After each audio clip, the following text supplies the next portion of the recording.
Delhi assembly ఆవరణలో హల్చల్ చేసిన కారును పోలీసులు సీజ్ చేశారు. ఘటనకు కారకుడైన ముగ్గురు దుండగులను పోలీసులు అదుపులోకి తీసుకున్నారు. టాటా సియారా ఎస్యూవీ కారుతో గేట్ నెంబర్ 2ను ఢీకొట్టి అసెంబ్లీలోకి దూసుకొచ్చారు. స్పీకర్ కారుపై ఇంకు చెల్లిన దుండగులు ఛాంబర్ దగ్గర పూల బొకే పెట్టి పరారయ్యారు.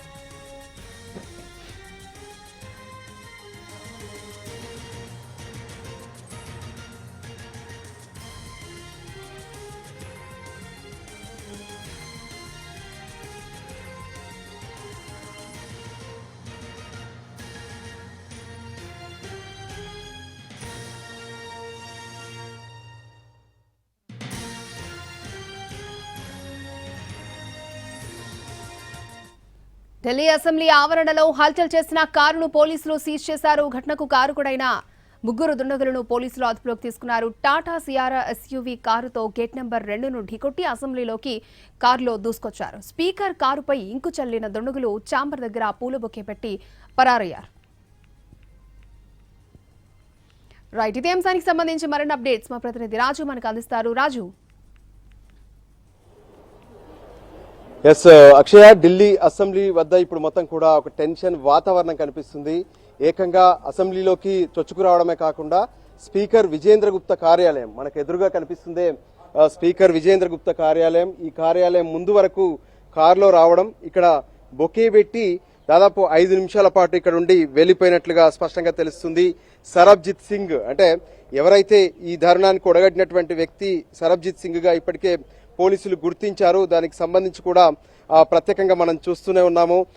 ఏ విధంగానైతే ఈ పరిసరాలు మొత్తం కూడా స్పీకర్ కార్యాలయం ముందున్నటువంటి పరిసరాలు, సో ఈ పరిసరాల్లోనే బొకే పెట్టి వెళ్ళిపోయారు. సో ముఖ్యంగా ఈ స్పీకర్ కార్యాలయాన్ని మనం పరిశీలిస్తే అంటే అసెంబ్లీలోకి ఎంటర్ అవ్వడం ఒకవైపు అయితే, ఆ తర్వాత ఒక్కసారిగా ఇక్కడికి రీచ్ అయినటువంటి పరిస్థితిని, అసెంబ్లీలోకి ఎంటర్ అవ్వడం గేట్ నెంబర్ 2 నుంచి అక్కడ అంటే టాటా సియారా ఎస్యూవీ నుంచి లోపలికి చొచ్చుకురావడమే కాకుండా అక్కడి నుంచి స్పీకర్ కార్యాలయం వరకు వచ్చినా కూడా ఆ కారును ఎవ్వరూ కూడా ఎక్కడ ఆపలేకపోయారు.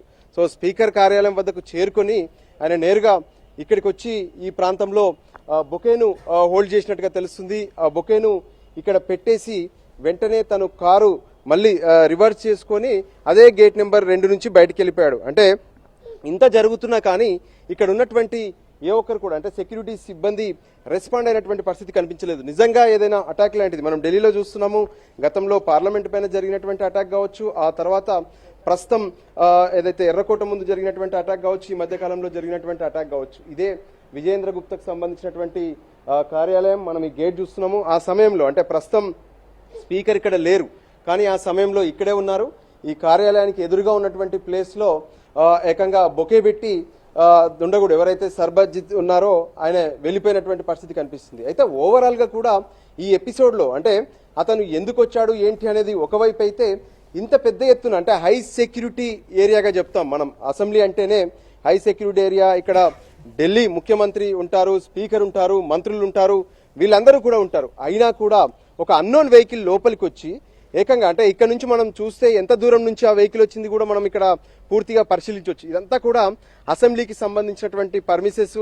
ప్రస్తుతం అందరూ కొంత ఒక టెన్షన్ వాతావరణంలో వాళ్ళు కనిపిస్తున్నారు. మనకు మరోవైపు చూస్తే అసెంబ్లీకి సంబంధించినటువంటి సెషన్స్ జరిగేటటువంటి ప్లేస్ కూడా నేను చూపిస్తాను. ఇది మొత్తం అర్ధచంద్రాకారంలో నిర్మించినటువంటి కట్టడం. అంటే ఎంటర్ అవుతూనే అసెంబ్లీకి సంబంధించినటువంటి అధికారులు ఉంటారు, ఆ తర్వాత మధ్యలో స్పీకర్ ఉంటారు, ఆ చివరన ఉన్నటువంటి హౌస్ ఏదైతే కనిపిస్తుందో అందులో సెషన్స్ జరుగుతాయి. ఢిల్లీలో ఉన్నటువంటి ఎమ్మెల్యేలు, దాంతోపాటు ముఖ్యమంత్రి, వీళ్ళందరూ కూడా అందులో కూర్చొని ఢిల్లీకి సంబంధించినటువంటి కీలక నిర్ణయాలు తీసుకునేటటువంటి స్పాట్ గా దీన్ని చూస్తాము. అయితే ఓవరాల్ గా కూడా అంటే ఆ వెహికల్ లోపలికి వస్తున్నప్పుడు ఇంకా క్లూస్ టీమ్స్ అంతా కూడా ఇక్కడే మనకు కనిపిస్తున్నారు.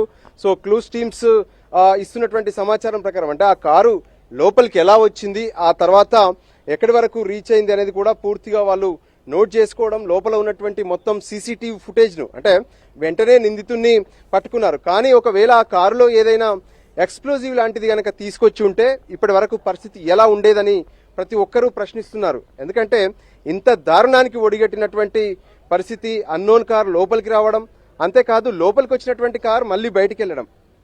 వాస్తవానికి అసెంబ్లీలోకి ఎంటర్ అయ్యేటటువంటి ప్రతి గేట్ లోనూ ఎంతో పెద్ద ఎత్తున సెక్యూరిటీ ఉంది, సిఆర్పీఎఫ్ టీమ్స్ కూడా ఉన్నాయి.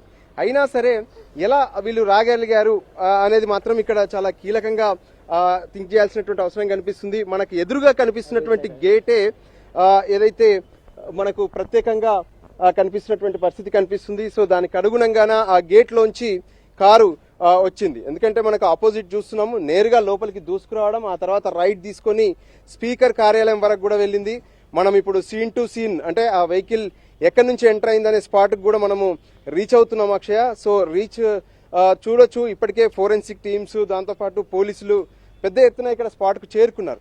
కానీ ఇంత జరుగుతున్న సెక్యూరిటీ చెక్ పోస్ట్ నుంచి మొదలుకొంటే స్పీకర్ కార్యాలయం వరకు ఎందుకు దీన్ని పరిశీలించలేదనేది కూడా చాలా కీలకం. మనం చూస్తున్నాము ఇక్కడి నుంచి ముందుకు వెళ్ళొద్దని చెప్పి ఇప్పటికే పోలీసులు మనకు ఇన్స్ట్రక్ట్ చేస్తున్నారు. సో దానికి అనుగుణంగా ఎదురుగా ఉన్నటువంటి గేట్ ఆ స్పాట్ లోనే ఇదంతా కూడా జరిగింది. దాన్ని మొత్తం వీడియో రికార్డింగ్ చేస్తున్నారు. దాంతోపాటు ఫొటోస్ కూడా మొత్తం తీసుకొని ఎవిడెన్స్లు అంటే లోపలికి ఎంటర్ అయినప్పటి నుంచి కూడా ఇక్కడ వరకు కార్ మూవ్మెంట్ ఏంటి దానికి సంబంధించినటువంటి పూర్తి వివరాలు సేకరిస్తున్నారు. సో ఇప్పటి వరకు అటు పోలీసులకు అందుతున్నటువంటి సమాచారం ప్రకారం ఎవరైతే ఆ కారు నుంచి దిగి ఎస్యూవి నుంచి దిగినటువంటి వ్యక్తి సరబ్జిత్ గా గుర్తించారు. సో అతనే అక్కడ బొకే పెట్టడం, అంతేకాదు స్పీకర్ కార్ పైన ఏకంగా ఇంకు జల్లి వెళ్లారు. అంటే ఇది నిరసన తెలియజేయడానికేనా లేదంటే ఇంకా ఏమైనా ప్రశ్నించడానికి అనేది కూడా ఇక్కడ మనము ఆలోచించాల్సినటువంటి అవసరం ఉంది.